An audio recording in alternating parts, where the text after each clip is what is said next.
Hello and welcome to As the Cauldron Bubbles, your favorite witchy podcast. This is your host, Jasmine, and I'm very excited today as I have a lovely guest with me on today's episode for season 2, episode 3, I should say, of As the Cauldron Bubbles. Go ahead and introduce yourself. Hi, everybody. My name is Paige, and I'm really happy to be here. And I'm here to talk a little bit about my witchy path. And I am a mid-30s female from the Midwest. And I just want to share my journey. And I came to the craft pretty recently. And I'm a member of a coven, and I'm just excited to talk a little bit about how that came to be. So take us back to, I guess, growing up, right? And kind of some of your childhood and, your experience with divinity and religion and religious practices and rites, rituals. What did that look like for you in your cultural background, upbringing, family? What was your perception of the divine and of what having a religion or a faith means? Well, I grew up in I like to call it a small city, because it was it's not like a small town. It was a city, but it was a small city, in Indiana, like central Indiana. And my grandfather was a Baptist preacher. And so my family was Baptist. And I don't know how much you know about Baptists, but they're um, pretty religiously zealous, very evangelical. And so whenever I was growing up, like I was around that a lot. My parents were not super strict, but they did believe in God, and like they were very much preaching the typical purity culture for me. I went to church, and I went to like youth group and all that stuff, and actually went to Christian camp every year, every summer for about a week, up until I was in high school. And when I was 11, I was at Christian camp, and I got quote unquote saved. Basically, what it was like the preacher was a very good persuasive actor who basically was saying, like, you know, if you don't come up and say you're going to be saved, then you're going to go to hell. And a lot of it was like based on fear, right? So of course the boy that I had a crush on went up to get saved, so I went up to get saved. And so like at the end of the week they invited our families to the baptism. So my parents and my grandfather, um, my grandmother came out, and they were there to observe the baptism. My grandfather actually baptized me in this lake. So it was this like medium-sized lake, at the top of the hill, and on the other side of the lake there was a crucifix, a big metal crucifix, and it was kind of a eerie atmosphere, because the lake was surrounded by these woods, and even though it was afternoon, like the water was super dark, and it was really cloudy that day, I remember. And I'm standing there, as the preacher is like giving the little talk and the prayer and talking about what we're doing at this baptism. And I look over, and there's this black snake, like just chilling in the water next to me. And I'm trying not to freak out because I'm not the only one being baptized that day, right? Like there were like maybe 12 or 13 of us getting baptized. And so each person had their like little moment to be dunked under. So the whole time I'm like standing there trying not to freak out that there's this snake, but like luckily the snake didn't come, super close to me, but it was just kind of weird, like this black snake just hanging out with me the whole time. And then when it was my turn to get baptized, I went down. And when I came back up, of course I looked for the snake, it was gone. But it was a really interesting, I don't know, almost foreshadowing that like this wasn't necessarily what I was going to be doing my whole life. Um, and then after that, like I went through, middle school, and was very involved in church because, I was baptized now. And so like, that means you're taking on a responsibility, right? Like you have to go to church a lot. So I would go to like youth group and church every Sunday, and I go to church on Wednesday nights and all that stuff. All my friends went to church. And then when I got to high school, that changed a little bit, because when I got to high school, I started hanging out with like kids who weren't really into religion as much. And Were you hanging out with the kids who listened to that satanic rock and roll, and that's what strayed you from the path? yes, yeah, that's exactly it. I was gonna say, like, I hang out with all these little grungy goth punk kids, and I started playing music, and I started playing drums and playing in bands and going to shows instead of going to church. And I strayed from the path, I think. But by then my grandfather had passed away.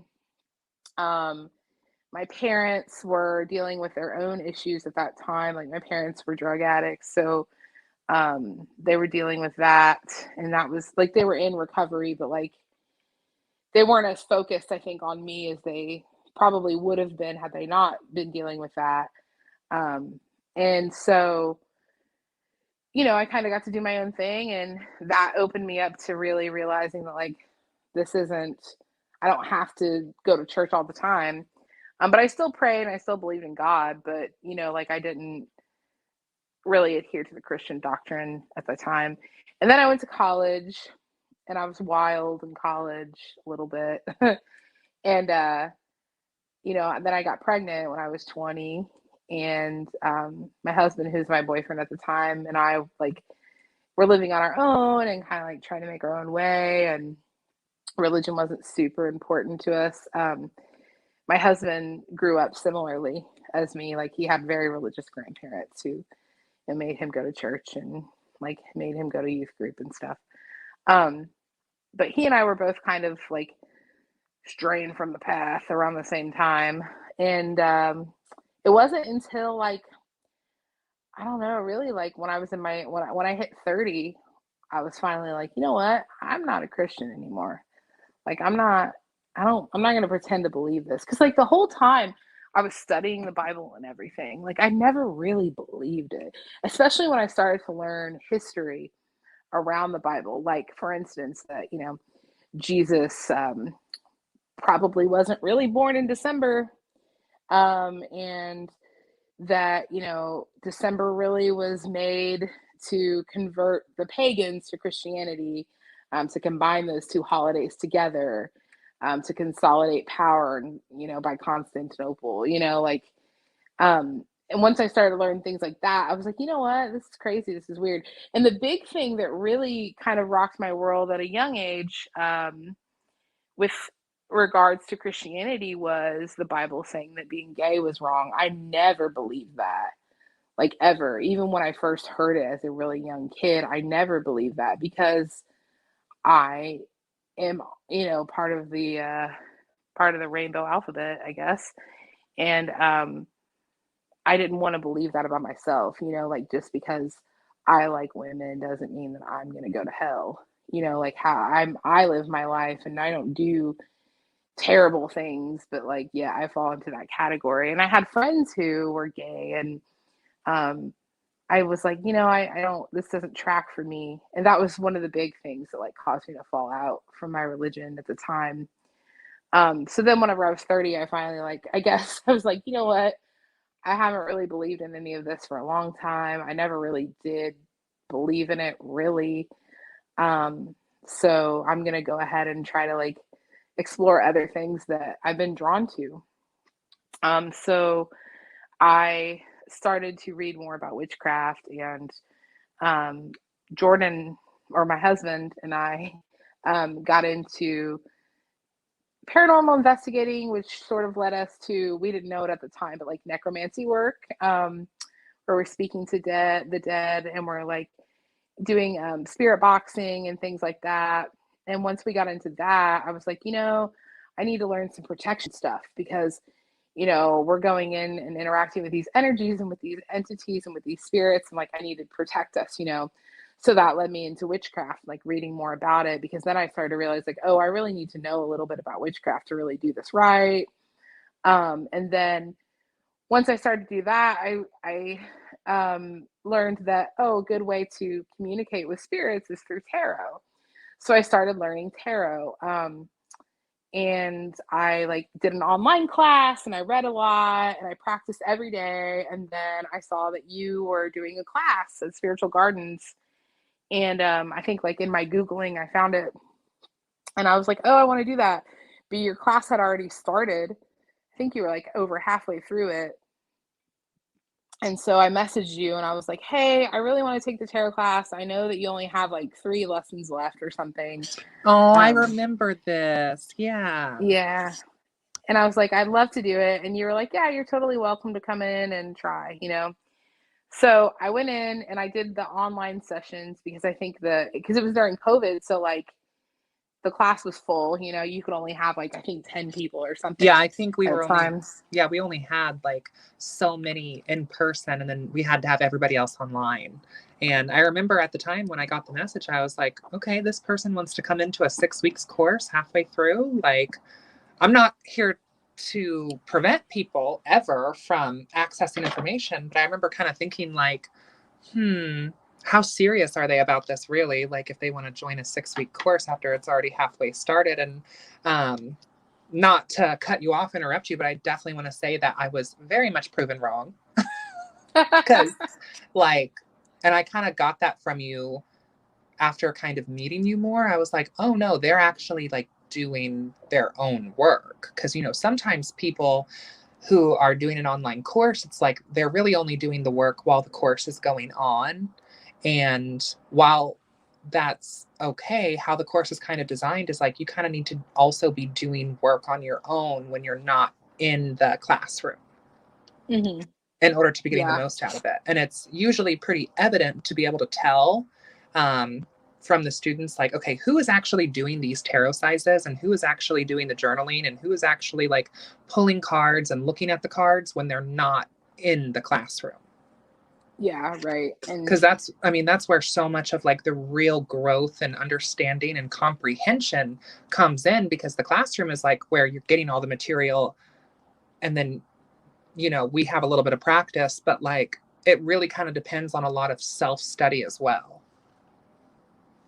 yeah, tarot is definitely one of those that I worked really hard at because I wanted to be good at it. And so by the time I got to your class, I'd already taken an online course, and I'd been reading for myself and like my friends and like, you know, my husband for practice for like, you know, maybe a month or so. And then I was like, you know, I'm going to try to take this course. And I remember when I didn't go in person until it was time for the test, because I remember you were like, you need to come in person for the test, because there is a practical part where, you know, I think I read for Amy at the time, but you know, you had all of us go into a room with one of the TAs or yourself and pull 10 cards, and we had to read. And I remember being so nervous because I really wanted to pass it. And when I took like the written part, there was definitely some gaps that I had because you had taught it, you know, you've been teaching it. So there were a few things I had missed. And I went over the notes and stuff because you have them online. But there were a few things that I just didn't stick in there.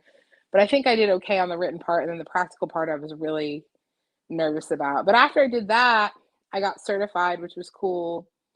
And I was like, okay, like I feel more confident, you know, that this is like kind of the right thing for me. And I remember I went to the advanced tarot training course, which was cool because it talked more about using it in necromancy, which is what I wanted. And then I took more of your classes because I was like, you know, I really like the way that you teach, and I really like your vibe. And your classroom is like a really open and accepting place for people who are learning things. And like, I felt like I could make mistakes and not be felt stupid, you know, like I was stupid, right? Like some witchy teachers can really make you feel, I mean, any teacher can really make you feel dumb if you know, ask a question or whatever, but you don't. So I think I took candle magic, I took container magic, and then I took astrology. And astrology was hard for me. I remember, but like, I remember you telling us how important astrology was, because astrology happened right after tarot. And I was kind of on the fence. I was like, I don't know. Do I really like care that much about astrology? But then, like, I remember you basically saying, like, astrology is building blocks for your craft. It's really important that you understand the basics. It helps you a lot. And I was like, okay, so I'll do it. So I did it, and I got like a lot of confidence doing that, because that was a more difficult course. Because, like, I think you said it's like the calculus of witchcraft, because Yeah, there's a that's lot of. definitely how, yeah, that's definitely how I see it. Like, I don't think astrology was, super easy for me to get into either, because there's just so much information and there's so many complex, variables that we have going on, especially when it comes to like interpreting charts. We've Mhm. got planetary factors and alignments and houses and like all these different things that, go by all these different names. And it's like, I remember at first, it's like, okay, learning the zodiac. And then it's like, wait, what the hell is a house? Mhm. And then Yeah. it gets so overwhelming to where it's almost like, well, this isn't for me. But I think that it's important to learn, because I do think that, I mean, when it comes to, I mean, look at the aspect of like the four elements that are in the natural zodiac, and then how that kind of bleeds into spellcraft, and then how that bleeds into divination, and like just all different aspects. Like, we, even in herbalism, like we have plants that are associated with specific elements that also link them to specific planetary variables as well. Mhm. Yeah, and now that I'm further on in my, like, because I didn't join a coven right away. Like, I practiced my own craft for about a year and a half, maybe, before I joined the coven. And I remember, like, after I learned astrology, a lot more made sense to me.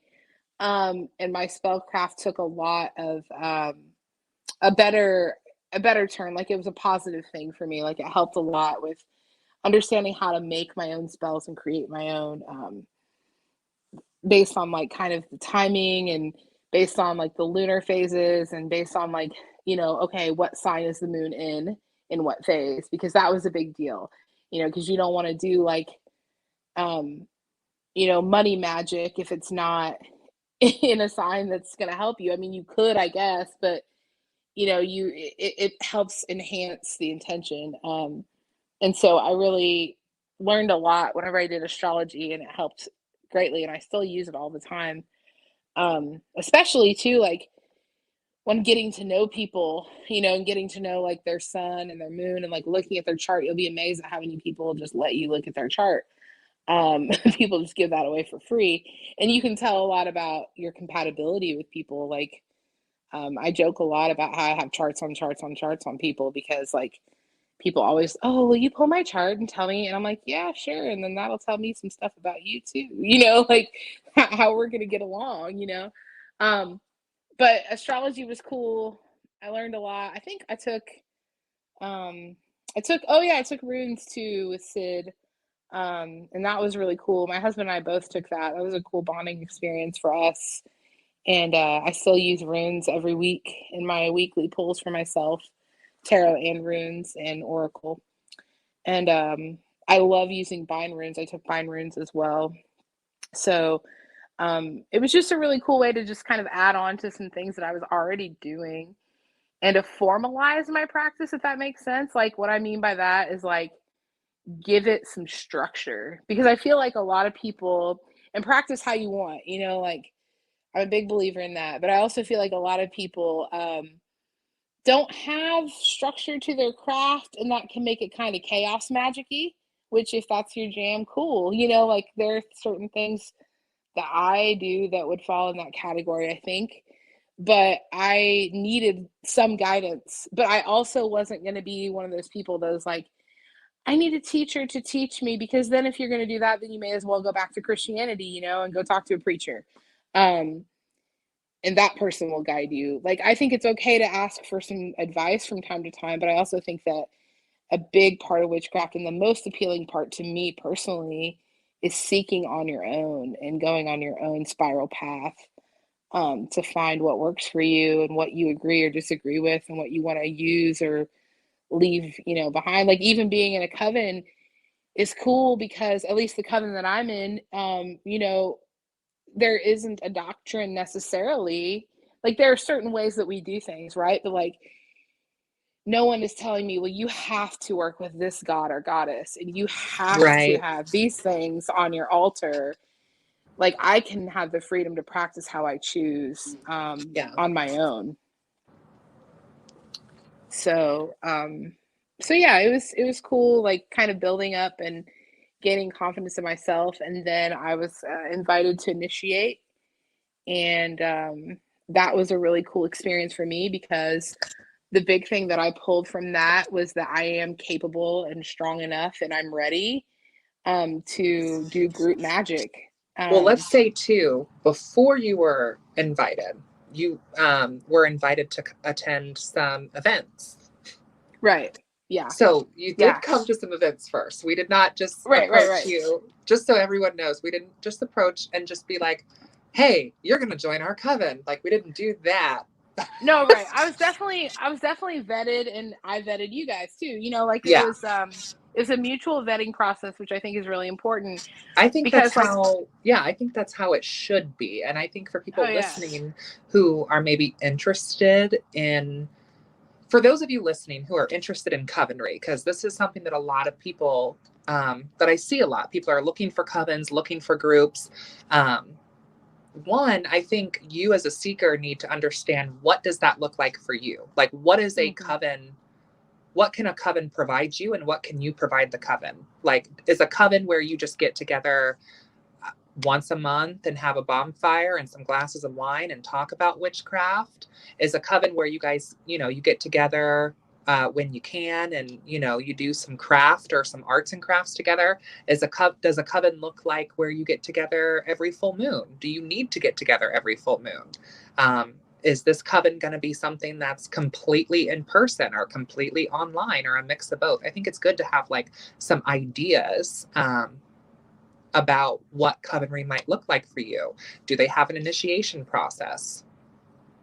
I mean, now to some degree, there's some fourth power stuff. So as someone who's not initiated, there is going to be certain information that you are not necessarily going to be able to access, because that's part of keeping the traditions of the mysteries and the fourth power. But a coven should be able to give you at least some clear understandings of a general sense of kind of how they operate, and what they should be able to give you a clear list of expectations. Wouldn't you agree? At the Oh minimum. yeah. At the minimum Yeah, of like, I if you're going think to be in this group, here's what you can expect. We're going to expect from you. I remember like being invited to the open, well, like I don't want to say they were open rituals necessarily. They were invite only rituals, but like they were open to people not in the coven. Um, I think being invited to those was a big deal to me, and I took that really seriously. And that's another thing, like, I don't think, because I know that at the first ritual, there were quite a few people that showed up. And then at the second one, like, there was just me and like two other people that showed up. And I think that, but more people were invited. And I think that if you're really interested in covenry and you get invited to something like that, like, you have to show that you're serious because, these people are trusting you in their circle. And also, like, not only are they trusting you, but you're trusting them. So I needed to spend as much time as possible getting to know you all before I decided to initiate and take the plunge because it's not a decision to take lightly. It's a serious thing. And I think I remember like I had a lot of anxiety about it. And I remember talking to like you and a few other people in the coven and just being like, what do you expect of me? Like, like how's this gonna go? Like what do I have to offer you, and what, like what's expected of me, and asking like exactly a list of duties and responsibilities that come with it, because it is a responsibility. And it's anytime you join a group of people, especially when you're mixing energies like that, like you just have to take it seriously. And I remember I pulled like a lot of cards and like thought about it a lot because I want to make sure I was ready, and I want to make sure it was a right fit for me and for you guys. And luckily it all seemed to align fine and it worked out great, and I'm really happy now. But at the time I was like, I was like, well, I'm still kind of new at this, and I just want to make sure that I'm making the right choice for everybody, you know. And yeah, it was a vetting process, and I think that was important because you don't want to just join up with just any random group. And you also, if a group just asks you to initiate and they don't vet you first, that's a red flag, I think, because if they're desperate for people and that they'll just let anybody in, then they're gonna just let anybody in, you know, like you don't know who you're gonna get. You got to make sure that you like everybody in a group, you know. And I had to kind of bond with every person individually before I made that choice to initiate, and before I think you guys okayed it. I think because I know that in our coven, it's like we all have to agree unanimously. You know, if one person's iffy, then it's a no. Um, which really meant a lot to me that everybody was in a consensus that they liked me enough to invite me to initiate. So, but after I initiated, it's good. Like I'm only growing from here, and I think that there's like a lot of I don't want to say accountability in a coven, but like I want to say like it keeps me. It's a place where I can focus on my practice in ways that I can't with any other friends. I have a lot of group of friends. Like I'm a really social person. I have lots of different groups and different levels of friendships with different people. But the coven is a place where I can really, and it's one of the few places where I can really unapologetically open up and be myself and talk about my spiritual beliefs and my emotional, you know, well-being, and like share my life in ways that like I can't maybe with somebody else, you know, like with my group of friends that I work with, or like even my friends that are outside the craft, like that I've grown up with forever. There are things I can't really talk to them about because they won't get it. Like they would listen to me, right? But like they don't get it, you know? And I feel like a coven is a really good family and a good structure for me. At this point in my craft, it's helping me grow. And that's part of the reason why I wanted to join, is like to be exposed to that and just to continue to learn more. And I'm learning so much, like just there are everybody in our coven is a different type of witch and works with different energies, different entities, different um, gods, goddesses, what have you. And it's really nice to get a perspective. Like everybody kind of specializes in their own thing.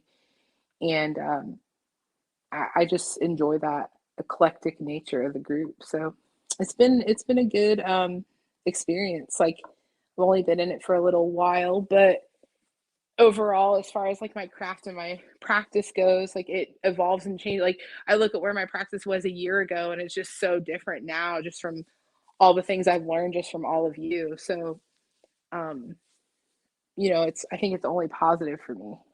I think too, like one of the things that I find to be something unique about covenry is kind of taking a look at the fact that any sort of social group of any kind, whether it be a group of coworkers or, you know, maybe you play on like a sports team or you're on a board or whatever, any group is going to have like a collective sort of consciousness. And every time someone leaves a group or enters a group, it kind of changes that collective consciousness, for better or worse, kind of depending. And Mm-hmm. in magical circles, like we call this collective consciousness of these groups, like they're egregores, essentially. They're um, manifestations of energy particles from each person within the collective group. And I think that all groups can have these. Like you have these also even just within like families, you know, like you Mm-hmm. have the energy of someone's house and like the people that occupy that space and like how that feels and blah blah blah, like the overall energy of the group, right? And I think that when you're talking about like how personally, you know, practice has changed, I think that that's a positive sign because that kind of is indicative that like the overall group hive mind is healthy and is functioning well, that we're able to kind of exchange and learn and grow from each other, you know, like picking up one sort of philosophy from one of the witches in the coven and then maybe learning how to do a specific like physical skill like making incense or making magical soaps or baking magical bread from another witch, and learning this style of magic or learning this new divination system, or even just being introduced to new ideas that maybe you wouldn't necessarily come across if it was just you on your own. I think that's one of the biggest things about covenry that's a benefit, is that you're not necessarily walking completely alone. Oh yeah, absolutely. And you also don't feel like you're crossing boundaries, stepping on people's toes by asking them advice. I know sometimes like there are certain people in the community, and you're one of them, that you're totally okay with being approached by random people, like asking questions if they're honestly there to like really learn, like if they're asking to be whatever, like like if they're there to honestly, they're really curious, they really want to learn, like you're open to helping them find either resources or to teach them or whatever. But like there are also certain people in the community that if you ask them questions, they act like you're dumb, and they act like, well, you can just Google it. You know what I mean? And sometimes you just need to talk to somebody who's experienced it. And that's the benefit of being in a coven, because you can go to anybody in the coven and say, hey, this is what I'm thinking of doing. Have you ever done it? How's that gone for you? What did you do? What did you use? And then you can take what they've done and you can kind of make it your own, which I think makes it more powerful. And you can also work together too, and do group magic and like all have one intention and amplify that energy, which I think is a really cool way to do it. Like I felt that in some of our private rituals, and it's really powerful. And so I think there are just so many benefits to being in a group. But again, like you said, you've got to pick a group that you gel with, that gels well with you, and that is already functional even before you come in. Because if you join a group that's dysfunctional and they're looking for somebody new to fix it, it's probably going to continue to be dysfunctional, So I think that it was really important for me, like I said, not only for you to vet me, but like for me to vet you all and make sure that like, yeah, this is a group that really is ready to take me on. And Yeah, and I think too that's kind of from my perspective of being, in a coven and being an HP, I think that's something that is a big concern of mine when it comes to kind of looking at our wider occult community, because there are so many people who are so eager for a sense of community, who are so eager for a sense of belonging, that I mean, they're just like randomly on Facebook posting about like, hey, where are these covens at? And I'm ready to join and blah, blah, blah. Instead of like, taking a look within and working on themselves and growing and kind of setting the intention out that they are interested, right? Like some people are so eager to join a group that they will kind of just completely ignore any red flags, like what you're talking about with if the group isn't already healthy and thriving before you, with you in the mix, like that's a huge red flag for sure. And I think what you said earlier, talking about red flags, like if there's a member of the group who, especially if it's an HP, but I think that this applies to anyone in the group, anyone, even if it's just, a a member of a group, like if they are coming off as like condescending and rude and like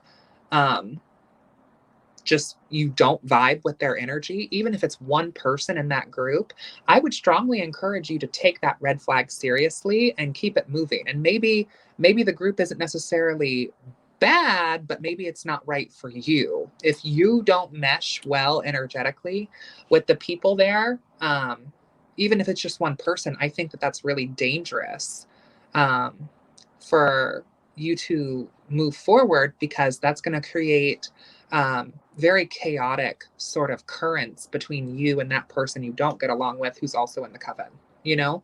Yeah. I think joining a coven is a lot like dating, in that you date someone new, you need to be confident in yourself before you get into a relationship. You can't go into a relationship looking for validation from another person. Similarly with a coven, like you can't go into a coven like without your own practice. You need to know what you it's okay to be like, I'm learning still. You know, you should keep an open mind. You always should be open to learning from anyone and everyone, good or bad lessons, you know. But I think you have to be confident and like, yeah, I'm a witch. Like, first of all, you got to claim the title. You know that you're a witch or whatever you want to call yourself, a magician, a magical practitioner. But like, you have to stand in that power first. And then you also have to know, like, here are the things that I do in my practice. I have an established practice myself. And does that mean that it's not going to change? No, of course not. Like I said, my practice is totally different now than it was even a year ago. But you have to be confident and know that, like, even if this doesn't work out with this coven, you're still going to be a witch and you're still going to practice. Just like in dating, like, even if that relationship doesn't work out, you're still going to be you, you know? And then secondly, like with dating a coven, I guess, like, you have to know that you have to look for the red flags and you have to be willing to not be a part of it if any of it is not for you. Like, you've got to be totally comfortable with every single person in that group, because magic is very a vulnerable thing. It's very personal, and you should take it seriously. And you know, you're trusting a big part of who you are, spiritually, emotionally, mentally, physically, with this group of people. You're meshing energies, like, you are tying yourselves to them.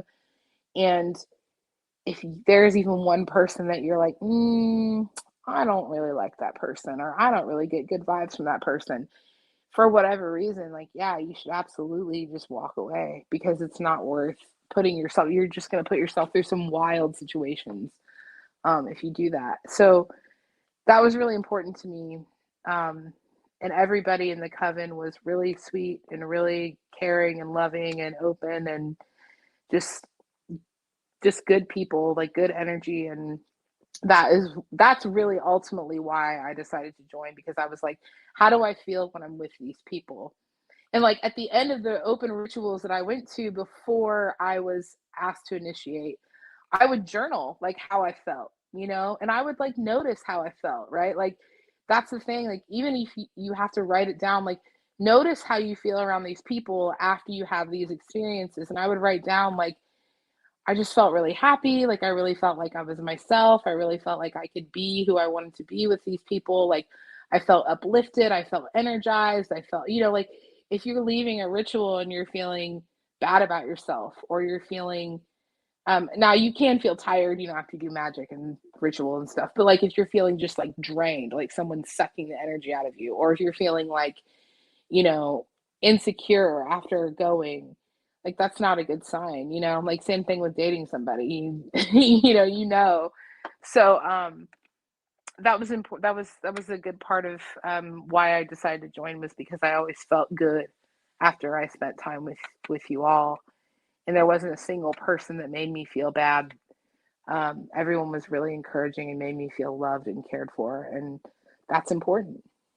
And I guess since we're kind of moving into the category of like talking about magical community red flags, I think a big one, a really big one for joining magical orders or groups or whatever, is a coven is not a cult.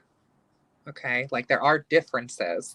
Like, there's jokes about cults and magical spaces and whatever. But in all seriousness, there are some pretty big differences between a cult and a coven. And, I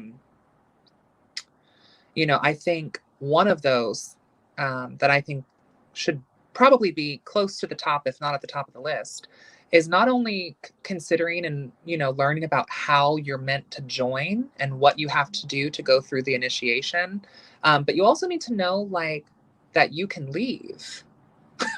And that's Yeah. something that I think people don't always think about, because they're so focused on, it's like they have horse blinders on and they're so focused on like belonging to a group and belonging to a coven and being a witch that's in a coven. Like, they're so focused on that short-term aspect of covenry that like they don't consider the fact that, what if I'm joining this group that tells me it's not okay for me to leave? Or what if I'm joining this group that has no way for me to, like, what if they don't do cord cutting? If they're just like, oh no, like, you're in now. Like, that's, Yeah. to me, that's a big difference between what really makes something a coven and where we start moving into either cult or even sometimes, I mean, just gang related behavior and activity. Oh yeah, absolutely. I think when I first talked to you about it, you offered that up freely to me. You were like, "Look, if you decide it's not for you, like this is how you leave. You know, here's like the whole process. Here's when, here's how, here's what happens." And I remember you and several other people in the coven making it totally clear to me, like, if you leave, like, there are no hard feelings. Like, we're not gonna like, like curse you, hex you, be mad at you if you leave the right way, the way that we ask you to leave. Um, like following the procedures. Like, it's not cool just to ghost a group unless like your safety is in danger or something crazy like that. But like, if you're in a coven and it could just be for a season, I think you told me that before. Like, it's okay if it's just for a season, for a year and a day, or for, 2 years, 2 months, whatever, but like, yeah, you got to leave the right way. And it was good that you freely offered that up to me, because I don't think I even asked. I don't think I thought to ask.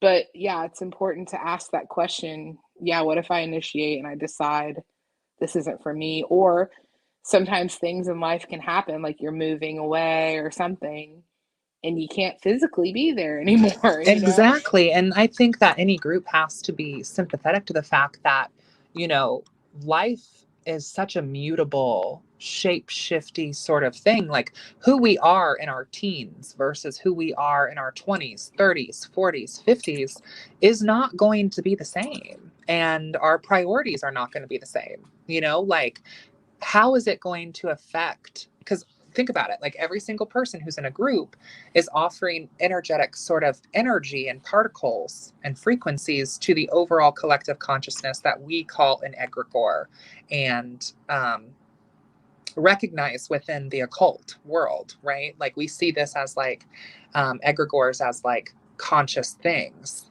that need to be taken care of, and that every member of the group plays a role in taking care of that. And think about how the hive mind might be altered if a member has to move an hour and a half away from where they typically meet up at. Maybe now they have an hour and a half commute, or they have a 2 hour commute. Or what if like their partner gets a job in a totally different state and they're no longer able to meet for in-person meetups? Or what if they have a baby or lose their job or their house, or, all types of stuff, like there's just all types of life changes that could sway someone, even if we just take bad blood out of it. Because I think that a healthy group should have a checks and balances system to keep drama at an absolute minimum. And I think that if you really have a good relationship with all the members, it really should just be a matter of problem solving communication skills. If there's really Hmm. beef or drama, like I don't think that that should really be a thing in a coven to begin with. So there's other reasons why people might need to leave Oh aside from yeah. just, oh, I don't like this group anymore. It could also just be like, I really appreciated this time that I spent in this group. I got this, that, and the third out of it. However, like it could just also be like at this time, I feel like this is not for like the season of life that I'm moving into is just not congruent with the group anymore. And a healthy group should be able to be okay with that and to recognize that. And they shouldn't necessarily come after you for being honest and open and real with them. Oh yeah, absolutely. And I think that that's one thing that I was reassured of just by spending time with everybody before I was invited to initiate.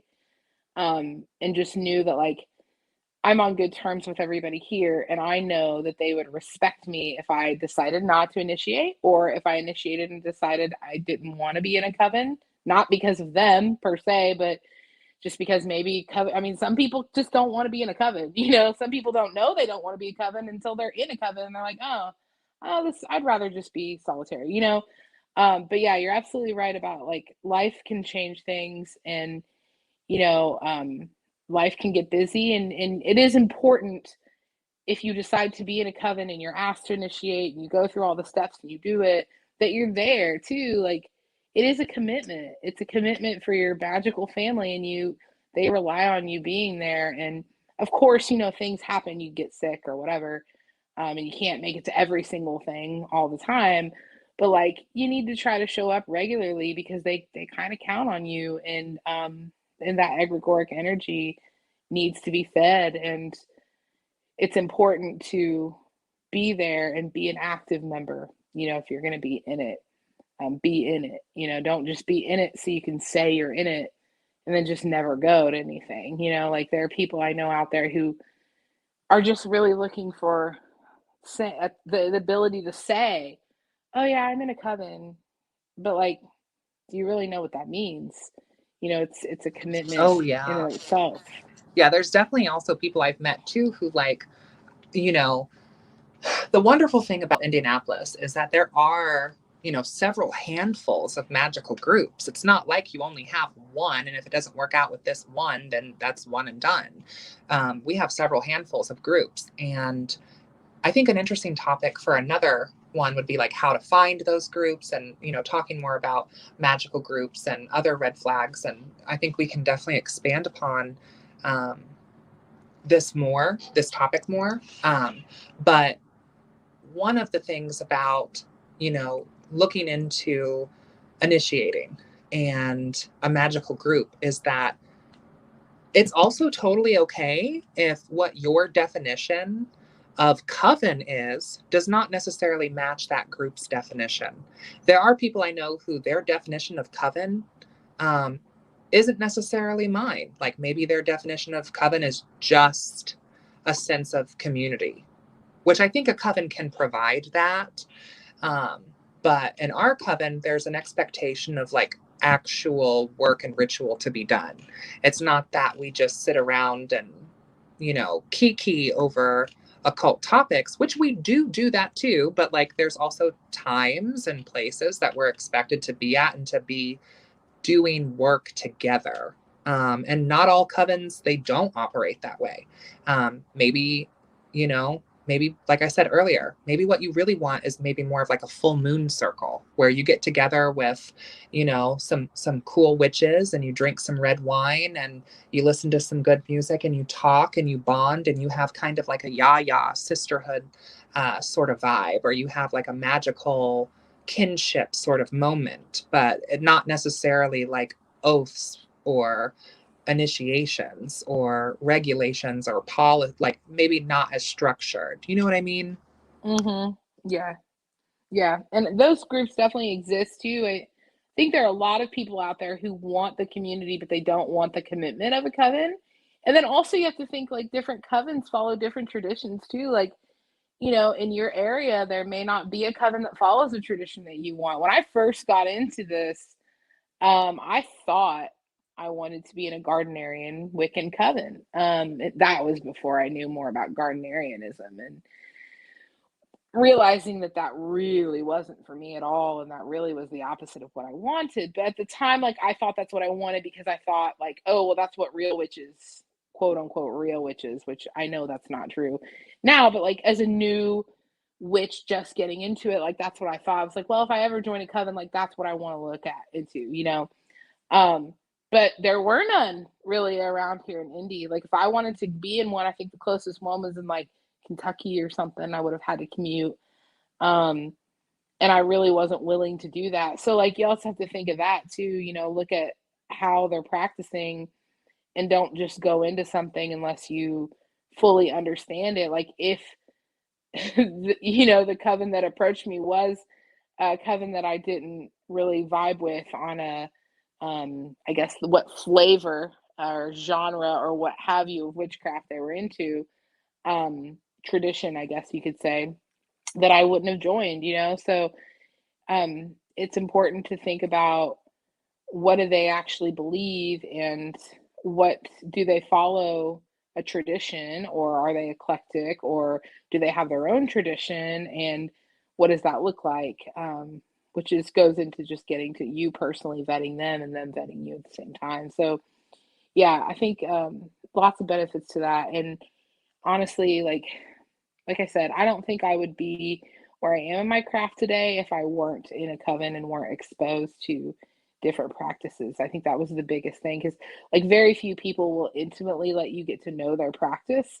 But when you're in a coven, you feel like you can talk more intimately about what you actually are doing, like what kind of work you're actually doing, because you're in a group that you can trust, like you can tell them what's going on, um, and know that they're not going to like judge you or spread that information around. Do you have any, I think this would kind of be a fun question / topic to kind of end this episode on. We can definitely go more into this, but do you have any thing that you can talk about in terms of like, before you were in a coven, did you have any maybe ideas that now that you are in a coven, you believe to have been misconceptions or about being in a coven? Like, is there anything that you can think of that maybe you thought like this is what covenry would look like, or this is what it would be like versus? Yes, dude. I remember I thought all covens practiced skyclad. Oh yeah. I remember I asked you that. I was like, so Oh, when what's I the invited you skyclad to one piece? of the open ones, you're like, And you were like, no. You're like, now if you want to, you can, but no.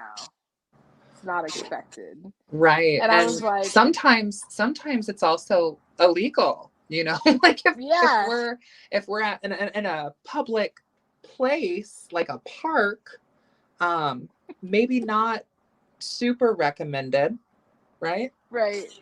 That was one of them that was kind of funnier because I was listening to a podcast called Seeking Witchcraft, which I love that podcast. It's a good one for anybody who's just starting out. But that person who runs that podcast, she's in a Gardnerian coven, like they're traditional, like very traditional, and they do practice skyclad. And she talks about that a lot.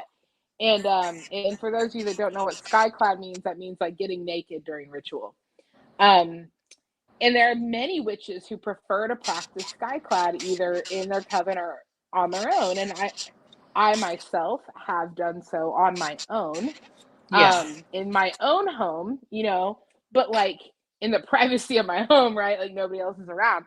But and I don't judge anybody for that, but like, that's something definitely that made me nervous. It's like being naked around other people. I don't know about that, which was funny. Like that was one of the misconceptions. I was like, well, I think a lot of covens probably do that. Also, I thought that I would have to apprentice for a year and a day before I was initiated.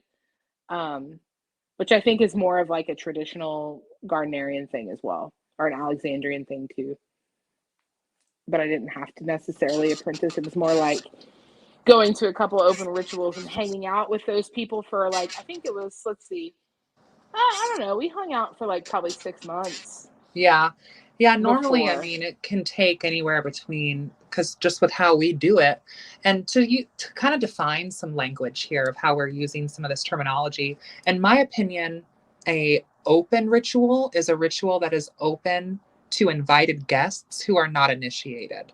A public ritual is not an open ritual. A public ritual is like advertising that we're having this ritual at this time at this place, and anyone and their mom and them could show up. That's a public ritual. You see those a lot, especially at spirit fests or pagan prides or things like that, which I think those public rituals are a wonderful act of service for the community, and it can kind of be a place to show even other people who maybe don't even have the same faith or practice as us to be like, hey, I mean, there's times where I've gone to, the Hindu mandir, and like I've gone to some of the ceremonies there, and I don't consider myself necessarily to label myself as Hindu, but I'm able to go and attend, and I learned so much from that experience. Or I've been to like a Christmas Eve Catholic mass before. Like that is, I'm not Catholic, but like honestly, that was kind of a cool experience as someone who's never had that specific ritualistic experience before. So that's like public. And then open, how we interpret this is like open is like it's not public. So certain people are kind of being selected to be invited to meet up at an undisclosed location to people who aren't invited. So it's not just everyone and their mom and them. And typically Right. open is also not +1 unless you're given permission. And then closed rituals are where it's only for those who are initiated. And how things kind of typically run for us is we tend to do more open stuff during the light half of the year, you know, like the spring equinox, like Ostara or Beltane or summer solstice, Litha. And that's kind of the main time of year. So like, whether it takes 6 months, whether it takes a year, whether it takes longer, it kind of depends on building some sort of sense of understanding of, you know, you understanding who we are as a group and us understanding who you are as a person. And that takes time. And that's why part of the requirement before you even petition is you need to come around and attend several rituals prior to. And typically, whether this is actually said out loud or whether it's just kind of an unwritten thing, we should probably be like meeting up outside of those couple of rituals as well, and maybe going out to dinner, you know, kind of getting to know each other a little bit, because you need to get to know who these people are inside of a ritualized experience and see their traditions and see their rituals and see how they operate and make sure that vibes with you. But you also need to make sure that you can vibe with them outside of a ceremonial ritual experience, because that is also going to be how the coven is. You know, even if a coven does do ceremonial, you know, magic or high magic together, like there are going to be times where you're all sitting together around in a cabin. I posted a video of us on our coven's retreat. Like there is plenty of time where we're all sitting around just being old coots eating hot chips too. Oh yeah, I remember before I initiated, I had y'all over at my house so that you could see my space and get to know my family. Because that was a big thing for me. Like I want to make sure that, like, you know, you guys like my husband and my kid, you know, because like they're a big part of my life, right? Like, right. And we went on a road trip together. We went on another adventure to my uncle's haunted house together, which was cool. Like, you know, we did things outside of just magical things to bond and get to know each other. And like that way, at any point before the initiation, any of us could have been like, well, you know, like if it didn't gel, but it all was great and it was fine. And we had good times together. But yeah, I think it's important, like you said, to see each other outside of magical context. And you got to be able to like these people more for, you know, on a personal level than just on a magical level. Yep. Well, I think this is where we should probably end this episode, as we're almost to an hour. I definitely think that we could go more into this in another episode. Maybe we'll do that.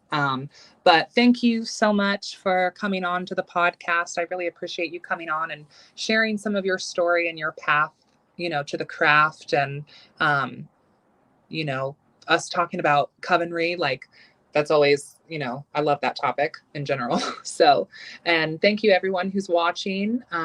Thank you for supporting the podcast. And yeah, so I think this is where we'll end it. So I hope everyone has a nice day, evening, morning, whenever it is when you are watching this, and blessed be.